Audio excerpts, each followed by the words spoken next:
미국 기독교 역사 속에서 주일학교 교사로서 대단히 큰 영향을 끼친 분이 계십니다.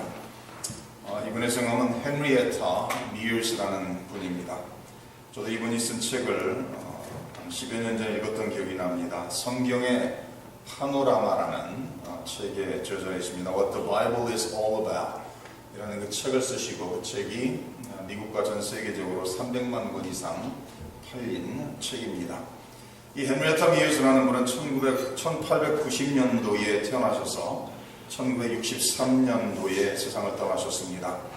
이분은 그 교육 담당으로서, 주일학교 교육 담당으로서 이 할리우드 프레스비테리안 처치라는 그 교회에서 교육부 담당으로서 오랫동안 사역을 감당을 하셨습니다. 1940년대와 50년대에 이 헨리에타 미얼스 여사가 담당하신, 성도님 담당하신 그 교육부가 주일학교가 4,000명이었어요. 주일학교만 1940년대와 50년대. 그리고 이 헨리에타 미얼스 성도님을 통해서 하나님의 종의 길을 걷게 된 사람이 400명이 넘는다고 말을 합니다. 그 중에 가장 잘 알려진 분들이 빌리 그램이라는 목사님이시죠. 빌리 그램과 CCC, Campus Crusade for Christ라는 CCC를 시작한 빌 브라이시라는 분도 헨리에타 미얼스의 영향을 받아서 하나님의 사역을 감당하게 된 분이라고 말을 합니다. 이 헨리에타 미얼스라는 분은 한평생 독신으로 살면서 하나님의 영광을 위해서, 하나님의 나라를 위해서 헌신을 하신 분이었습니다. 이분이 National Sunday School Association을 시작하시고 Gospel Light Publication이라고 주일학교 교재를 만들어서 교회에 파는 그런 퍼블리싱 컴퍼니도 이분이 시작을 하셨습니다. 포레스트홈이라고 크리스천 컨퍼런스 센터를 세우셔서 그 컨퍼런스 센터를 통해서 수많은 사람들이 그리스도에게 나오게 되는 그런 기적을 체험했다고 합니다.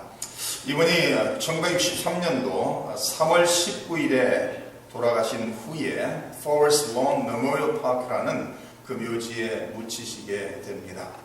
그런데 그 장지에 도착해서 장지 예배를, 하관 예배를 드릴 때 사람들이 너무 많이 모여서 그 시대, 그 상황, 그 63년도까지 그 묘지에서 그레이브사이트 서비스를 드리는데 그렇게 많이 사람이 모인 적이 없다 할 정도로 사람들이 많이 모였다고 합니다.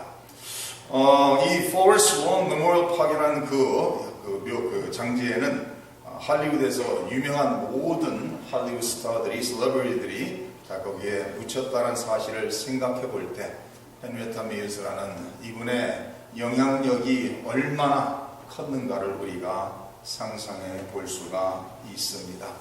한 여성으로서 한평생을 하나님의 나라를 위해서, 하나님의 교회를 위해서 헌신하셨을 때 그분을 통해서 수많은 사람들이 하나님의 종으로, 하나님의 백성, 하나님의 자녀로서 배출되고 세워짐으로써 하나님의 교회를 부흥시키는 역사를 이뤘던 것을 우리는 알 수가 있습니다.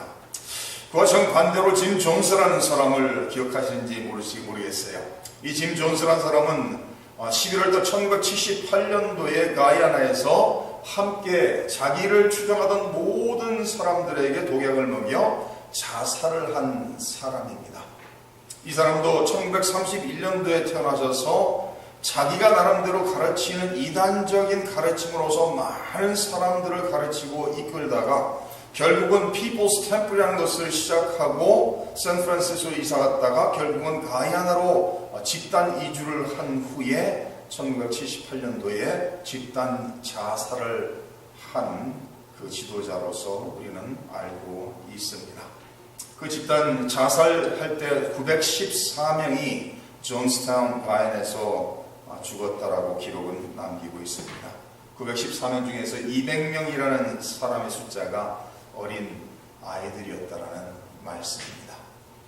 이와 같이 어떤 사람이 무엇을 가르치느냐에 따라서 끼치는 영향력은 우리가 결코 무시할 수 없다는 것을 우리는 기억할 필요가 있습니다. 우리가 오늘 읽은 그 야고보서 3장 1절과 2절 말씀 속에 경고의 명령을 주는 말씀을 1절에 기록하고 있습니다. 1절 다시 한번 봅니다. 내 형제들아, 너희는 선생된 우리가 더 큰 심판을 받을 줄 알고 선생이 많이 되지 말라라고 말하고 있습니다.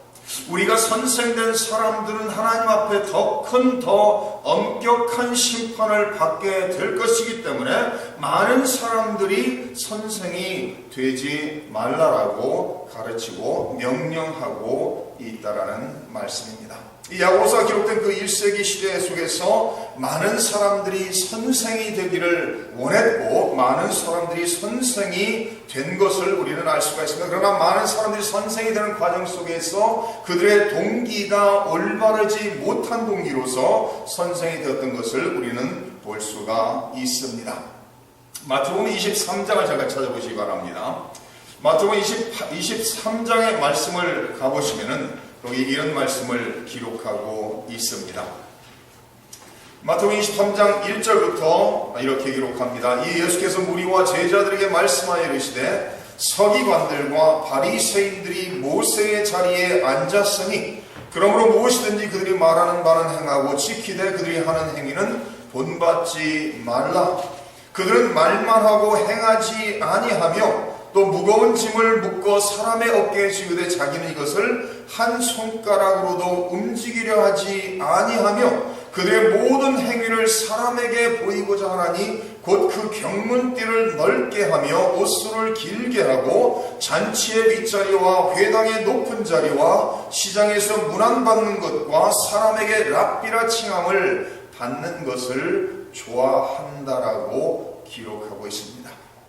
예수께서 그 시대의 종교 지도자들을 말하면서 그 사람들이 종교 지도자의 자리에 서게 되고 앉은 것은 올바르지 못한 동기 속에서 교만 속에서 그랬다라는 것을 말씀하고 있습니다.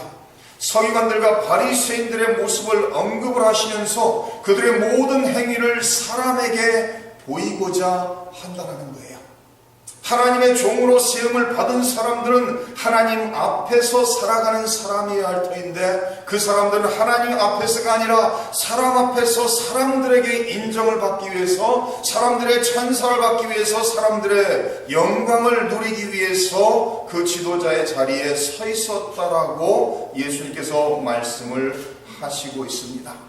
그래야 그들이 하는 모든 것은 사람들을 인식하고 사람들에게 보이기 위해서 하는 것이기 때문에 모든 것이 과장된 것을 예수께서 말씀하시면서 그들에게 화 있을진저 하면서 거듭 경고하시는 말씀을 기록하는 것을 우리가 알 수가 있습니다. 그들은 시장에서 문안받는 것과 사람에게 랍비라 칭함을 받는 것을 좋아한다라고 예수님께서 말씀하시고 있습니다. 그 1세기의 랍비라는 단어는 My Great One, 나의 가장 큰 자라는 그런 의미로서 그 시대적으로 가장 존경받는 대상자가 랍비였다는 거예요. 그래서 많은 사람들이 하나님의 부르심과는 상관없이 자기가 사람들에게 인정받기 위해서 높은 자리에 앉기 위해서 사람들에게 랍비라 칭함을 받기 위해서 자기가 스스로 그 길을 갔던 것을 우리는 알 수가 있습니다. 거룩한 직분을 나쁜 올바르지 못한 동기로서 그 길을 가는 사람들을 향해서 경고를 하면서 그런 사람이 많은 시대 속에서 이 말씀을 통해서 야고보는 모든 성도들에게 경고를 하고 있습니다. 가르치는 자가 많이 되지 말라고 명령하고 있는 것을 볼 수가 있습니다. 오늘 이 시대에 하나님의 종으로 신학 공부를 하는 사람이 무지하게 많다고 말을 하고 있습니다. 저도 이렇게 학교에서 몇 과목을 가르치면서 하루는 학생이 저한테 이런 질문을 해요. 첫 학기에 첫 클래스에 들어온 학생이 저한테 교수님 생각에는 제가 지금 처음으로 신학을 시작을 하는데요. 저한테 하시고 싶은 말씀이 있다면 무슨 말씀을 해주시겠습니까? 그러더라고요. 그래서 제가 던진 말이 이 길 아니라면은 다른 것을 아무것도 할 수 없다. 이 길 밖에 없다라고 생각하면은 신학을 가고, 이 길 외에 다른 길을 갈 수 있다라고 생각하면은 다른 길을 가라. 그랬더니 그 학생이 벙친 얼굴로 저를 쳐다보면서 좀 위안을 받기 위해서 질문을 던졌는데, 제 답은 안 갈 수 있으면은, 안 할 수 있으면은 이 길을 가지 말라. 왜 그런가 하면은 누군가를 가르친다는 것이 무거운 사명인 것을 우리는 기억할 필요가 있습니다. 더더욱이 세상에서 어린아이들을 가르치는 학교에서 가르치는 선생의 자리도 대단히 큰 책임이 있다는 것을 알 수가 있습니다. 하물며 하나님의 말씀을 가르치는 그 일이 쉽게 단순하게 생각할 수 없다는 것을 우리는 기억할 필요가 있습니다. 사람들의 영혼을 다루는, 사람의 영혼에 대해서 다루는 그 사명을 쉽게 생각할 수가 없다라는 말씀입니다. 만약에 오늘 이 시대에 21세기 2013년도에 목사 되는 것이 한평생의 고생의 길이다.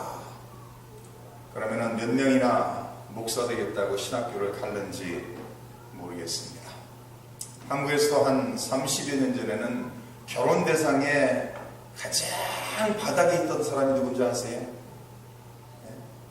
한 30여 년 전에는 결혼 대상에 넘버원은 대체로 항상 의사, 변호사 이런 돈을 많이 버는 사람들이겠죠. 근데 가장 밑바닥에 있는 사람이 누군지 아세요? 목사였어요. 목사는 결혼의 대상에서 가장 밑바닥에 있는 사람들이었어요. 근데 지금은 어떤 줄 아세요? 2013년도 오늘날에는 목사 순위가 어느 정도인지 한번 생각해 보세요. 지금은 목사 순위가 대단히 높아졌습니다. 지금은 목사 되는 것이 무슨 영광의 자리인 것처럼, 잘 먹고 잘 사는 것처럼 기복신앙을 외치면 자기도 마음대로 누리고 살 수 있다라는 잘못된 가르침과 생각 속에서 목회를 하는 사람이 많은 시대인 것을 알 수가 있습니다. 성경의 집사의 자격을 보면 이런 말씀이 나오고 있습니다. 사도행전 6장에 형제들아 너희 가운데서 성령과 지혜가 충만하여 칭찬받는 사람 7을 택하라 라고 말합니다. 너희 가운데서 성령과 지혜가 충만한 사람, 그리고 칭찬받는 사람이 집사의 자격에 합당한 사람이라고 사도행전은 기록합니다. 디모데전서 3장에 이렇게 말합니다. 이와 같이 집사들도 정중하고 일구이언을 하지 아니하고 술에 임박히지 아니하고 더러운 일을 탐하지 아니하고 깨끗한 양심의 믿음의 비밀을 가진 자라야 할지니 이에 이 사람들을 먼저 시험하여 보고 그 후에 책망할 것이 없으면 집사의 직분을 맡게 할 것이요 여자들도 이와 같이 정숙하고 모함하지 아니하며 절제하며 모든 일에 충성된 자라야 할지니라. 집사들은 한 아내의 남편이 되어 자녀와 자기 집을 잘 다스리는 자일지니 집사의 직분을 잘한 자들은 아름다운 지위와 그리스도 예수 안에 있는 믿음의 큰 담력을 얻는다라고 기록하고 있습니다.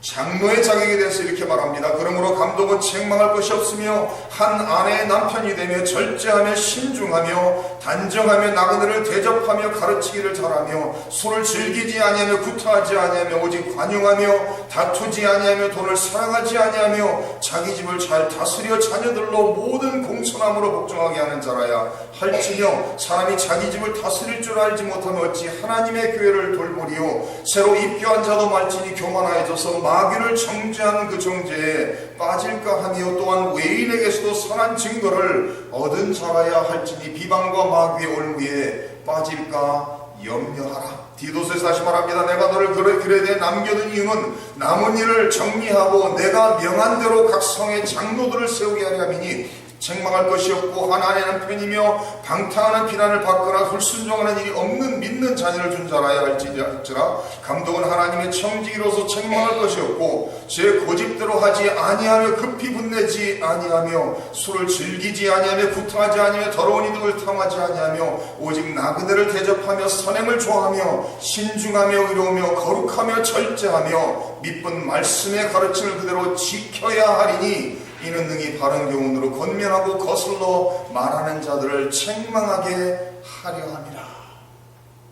집사의 자격과 장로의 자격, 감독의 자격, 우리 목사들은 가르치는 장로로서 부르심을 받은 사람들입니다. 다시 말해서 교회의 거룩한 직분에 자격을 성경은 말하면서 대단히 엄격하게 기록하고 있는 것을 우리는 알 수가 있습니다. 어떤 성도님이 그렇게 말합니다. 성경에 나와 있는 모든 자격을 다 따져서 안수집사를 세우고 장로를 세운다면 집사가 될 사람도 하나도 없고 장로가 될 사람이 하나도 없다라고 말하고 있습니다. 그러나 디도서와 디모데전서와 여기 기록된 말씀은 제 말이 아니라 하나님의 말씀입니다. 하나님께서 교회에 거룩한 직분자로 세움을 받기 위해서 하나님의 세우신 기준과 자격이 그렇다라는 말씀입니다. 그러면서 디모데전서 3장에 미쁘다 이 말이요 그 사람이 감독의 직분을 얻으려 하면 선한 일을 사모하는 것이라고 기록하고 있습니다. 하나님 앞에서 하나님의 교회의 거룩한 직분을 사모하는 것은 아름다운 것이라고 말하면서 그러나 섣불리 쉽게 그 직분을 잘못된 동기로서 추구하지는 말라고 성경은 명백히 경고하고 있습니다. 하나님 앞에서 오늘 이 시대의 교회의 모습을 바라보면 너무나도 안타까운 모습들이 많은 것을 볼 수가 있습니다. 어느 교회에서는 직분, 그 교회의 장로가 되기 위해서 몇 천만 원, 많게는 몇 억을 내야지만 장로가 될 수 있다라고 말하는 사람들이 있습니다. 말하는 교회들이 있습니다. 하나님의 직분은 물질을 받고 사고 팔 수 있는 그런 직분이 아니라 성경에 나와 있는 하나님의 제시하시고 세우신 기준에 입각하여 하나님의 종들을 하나님의 교회의 거룩한 직분에 세워야 된다라고 성경은 가르치고 있습니다. 많이 선생되지 말라라고 말하면서 이런 경고의 명령을 하면서 그 이유 몇 가지를 오늘 본문 말씀 속에 말하고 있습니다. 첫 번째는 가장 우리가 1절에 나와 있는 것처럼 가르치는 자는 어떤 심판을 받는다고요? 가르치는 자는 더 큰 심판을 받는다 이렇게 나와 있어요. 하나님의 말씀을 가르치는 그 사람은 하나님 앞에서 더 엄격한 심판의 대상이라고 성경은 말하고 있습니다. 여기서 말하고 있는 심판은 구원 받느냐 안 받느냐 그런 성격의 심판이 아닙니다. 왜냐하면 예수님을 영접한 자들에게는 정죄함이 없다라고 로마서의 8장에 기록하고 있습니다. 그러므로 이제 그리스도 예수 안에 있는 자에게는 결코 정죄함이 없나니 이는 그리스도 예수 안에 있는 생명의 성령의 법이 죄와 사망의 법의 선언을 해방했다라고 기록하고 있습니다. 하나님의 말씀을 가르치는 자의 자리에 세움을 받은 사람들에게는 하나님께서 기대하시는 것이 많고 하나님께서 요구하시는 것이 많다라고 성경은 가르치고 있습니다. 그래서 누가복음 12장 48절 이렇게 말합니다. 무릇 많이 받은 자에게는 많이 요구할 것이요 많이 맡은 자에게는 많이 달라 할 것이라고 성경은 기록하고 있습니다. 우리가 하나님 앞에 서서 심판받는 것은 하나님의 나라에서 상급에 대한 심판일 것입니다. 고린도전서 이런 말을 합니다. 만일 누구든지 금이나 은이나 보석이나 나무나 풀이나 지푸로 이 터 위에 세우면 각 사람의 공적이 나타날 터인데 그 날이 공적을 밝히는 이는 불로 나타내고 그 불이 각 사람의 공적이 어떠한 것을 시험할 것입니다. 만일 누구든지 그 위에 세운 공적이 그대로 있으면 상을 받고 누구든지 그 공적이 불타면 해를 받으리니 그러나 자신은 구원을 받되 불 가운데서 받은 것 같다라고 말하고 있습니다. 말을 통해서 가르치는 자리에 세움을 받은 자들은 하나님께서 더욱더 엄격하게 그 사람을 심판하실 거라고 말씀하고 있습니다. 그 다음에 두 번째로는 2절에 이렇게 말합니다. 우리가 다 실수가 많으니 만일 말에 실수가 없는 자라면 곧 온전한 사람이라 능히 온 몸도 굴레 씌우리라. 너희가 많이 선생이 되지 말라 그러면서 2절에 가서는 우리가 다 실수가 많다라고 기록하고 있어요. We all stumble in many ways. 여기서 한국말 번역에는 실수가 많다라고 기록하고 있는데 사실은 우리가 모두 죄인이라는 그런 의미로서 이 말씀을 하고 있는 것을 알 수가 있습니다. 2장 10절을 보면 이런 말씀이 기록되어 있죠. 누구든지 온 율법을 지키다가 그 하나를 범하면 모두 범한 자가 되나니 For whoever keeps the whole law and yet stumbles at just one point is guilty of breaking all of it. 한 가지의 실수를 할 때 모든 율법을 범한 죄인이 된다라고 2장 10절에 언급하고 있습니다. 모든 사람들은 세상에 태어난 모든 사람은 예수님을 제외하고는 모두 다 죄인으로서 태어나서 죄를 지을 수밖에 없는 사람이라고 성경은 기록하고 있습니다. 그래서 로마서 3장 23절에 모든 사람이 죄를 범하였음에 하나님의 영광에 이르지 못했다라고 단언하고 있습니다. 구절에 이렇게 말합니다. 그러면 어떠하냐? 우리는 나하냐? 결코 아니라 유대인이나 헬라인이나 다 죄 아래에 있다고 우리가 이미 선언하였느니라. 기록된 바 의인은 없나니 하나도 없으며 깨닫는 자도 없고 하나님을 찾는 자도 없고 다 치우치 함께 무익하게 되고 선을 행하는 자는 없나니 하나도 없도다. 그들의 목구멍은 열린 무덤이요 그 혀로는 속임을 일삼으며 그 입술에는 독사의 독이 있고 그 입에는 저주와 악독이 가득하다. 사람의 모습이 그렇다라는 것을 말하고 있습니다. 이 세상에 있는 모든 사람들은 다 죄인이라고 말하면서 특히 사람들이 어느 부분에 있어서 가장 많은 죄를 짓느냐? 바로 말을 통해서 혀를 통해서 가장 많은 실수와 죄를 범한다라고 3장 2절에 기록을 합니다. 만약에 사람이 만일 말에 실수가 없다라면은 그 사람은 온전한 사람이라 완벽한 사람이라는 소리가 아니라 성숙한 사람이라는 말씀을 하고 있는 것입니다. 만약에 그 사람이 자기의 말을 혀를 다스리고 절제할 수 있다면 이 사람은 온 몸도 다스릴 수 있는 사람이라고 말을 하면서 사람들이 가장 쉽게 실수를 범하고 가장 쉽게 죄를 범하는 것이 무엇이냐? 바로 말을 통해서 혀를 통해서 그러한다는 것을 성경이 가르치고 있습니다.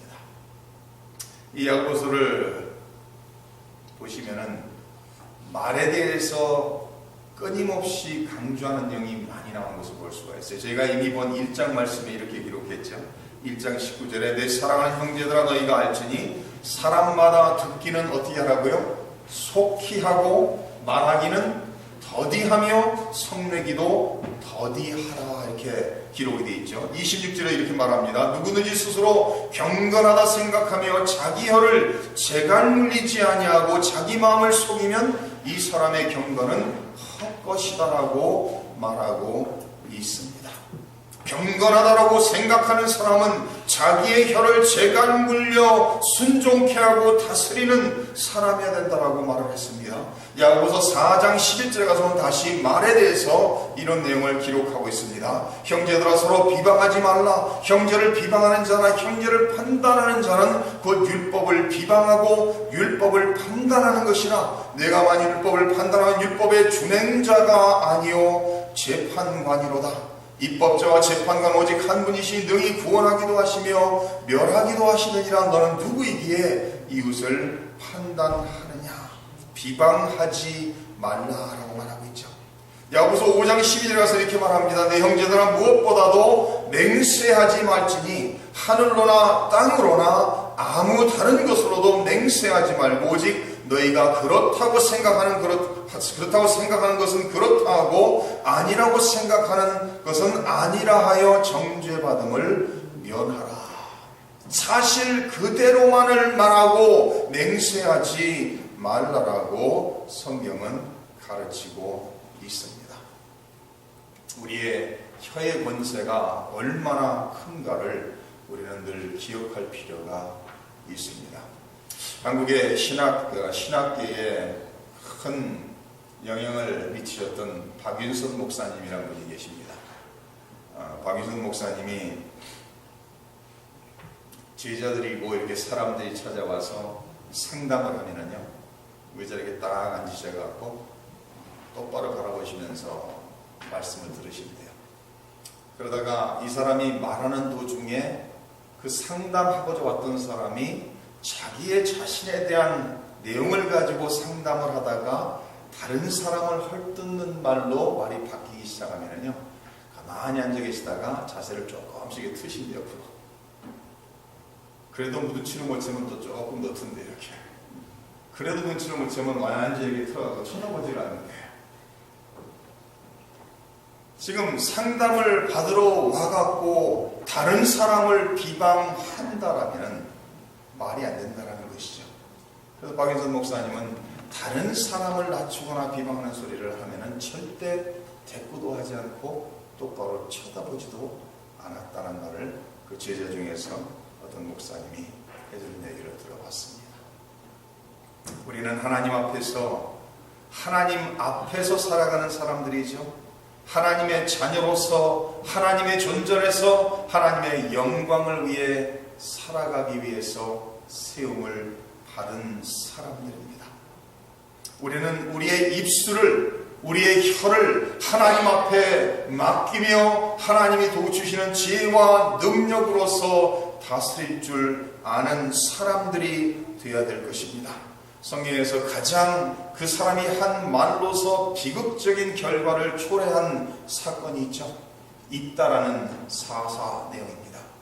이 사람은 하나님 앞에 나가서 기도합니다. 하나님께서 내가 전쟁에 나가서 승리하게 하신다면 내가 승리하고 돌아올 때 내 집에서 나오는 첫사람, 내 집에서 나오는 누구, 내 집에서 나오든지 간에 그 사람을 하나님 앞에 번제로 바치겠나이다 하고서 전쟁터로 나갑니다. 전쟁터에 나가서 승리를 거두고서 승리자로서 다시 돌아옵니다. 돌아오는데 그 집에서 누가 나오죠? 하나밖에 없는 무남동녀 딸이 그 집에서 뛰쳐나오고 있습니다. 자기 아버지를 환영하기 위해서 무남동녀 딸이 나오고 있습니다.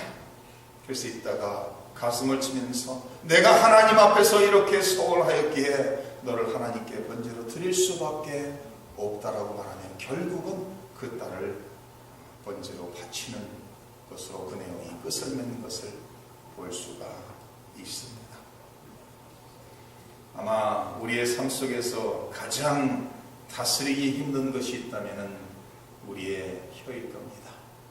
제가 오래전에 10여 년 전에 다른 교회에서 사역을 감당할 때 제자 훈련을 하면서 이 혀에 대해서, 혀의 권세에 대해서 다루는 시간이었습니다.